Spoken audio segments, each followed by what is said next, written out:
პირველ რიგში სოლიდარობამ და გამოუცხადა ჩვენს მეგობარ ლაშა ჯიოშვილს, რომელიც რეალურად აქედან გავაცილეთ თბილისის აქციაზე და ვიცით რა სიტუაციაში წავიდა და ვიცით რომ ფულს არ იგებდა და ფულს უხდიდნენ კი არა, არც კი არსებობს მაგის 1%-იანი შანსი რომ ლაშას უნდა დააბრალოს რომ რამეს უხდიან და რეალურად ნახეთ რა გამოიყო ჩვენი მიერ გადაღებული კადრები გამოიყენა პროპაგანდისტულმა ტელევიზიამ პოსტივი, იმიტომ რომ კადრებშიც ჩანს ხალხო როგორ გადაავს და ჩვენ თვითონ ვიღებთ ვიდეოებს და ფოტოებს და დავცინით და თავზე ვიტრიალებთ ამ ფულს და არც ერთი არ ვართ იმ დონის დებილი სრული ამ სიტყვის მნიშვნელობით ბოდიში მაყურებელთან რომ 7 მანქანა შკოდის წინ ავდგეთ და ფულები ვარიგოთ როგორც გვაბრალებენ USAID-ის და EDI-ის დარიცხული ფულებიდან ანუ აქვს ყველაფერს რაღაც ლოგიკა ხო როგორ შეიძლება ლოგიკურად მოაზროვნე ადამიანმა დაიჯეროს ის რომ შუა აქციაზე საკრებულოს წინ ვიღაცა ფულს არიგებს და თან თვითონვე იღებს ამას, ხო? მინდა ძალიან მოკლედ გამოვეხმაურო პოსტივის დეზინფორმაციას და ბინძურ კამპანიას.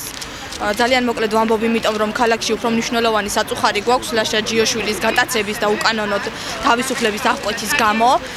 ლაშა ჯიოშვილი დაკავებული იყო და თვითონ პოლიტიკოსებმა დაადასტურეს, რომ აი ამ უწყინარი ბანერის გამო დააკავეს.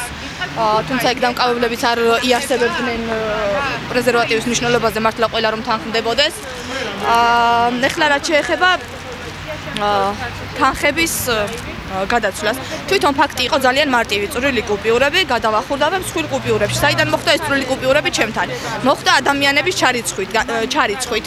ჩამრიცხავი იყო რუსკა, ალექსი და ყველა დაინტერესებული ადამიანი, ვისაც უნდოდა რომ კახასთვის დაბადების დღე გაგველამაზებინა და სიმბოლურად ტორტი და სანთლები მოგვეტანა.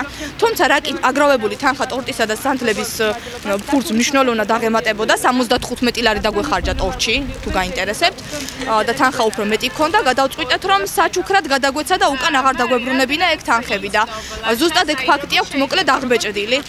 მე ვუთხარი ჟურნალისტ რომელიც დამიკავშირდა ამ ფაქტთან დაკავშირებით და რა თქმა უნდა დეზინფორმაცია უარყვავი და ვუთხარი სწორი ფაქტი, მაგრამ მაინც მავნებლურად რა ადამიანურად არ ვიცი რა შეიძლება უწოდო ამას მტკიცებით ფორმაში დაწერეს რომ აქციაზე რიგდებოდა ფული. არა, ფული არ გვაქვს.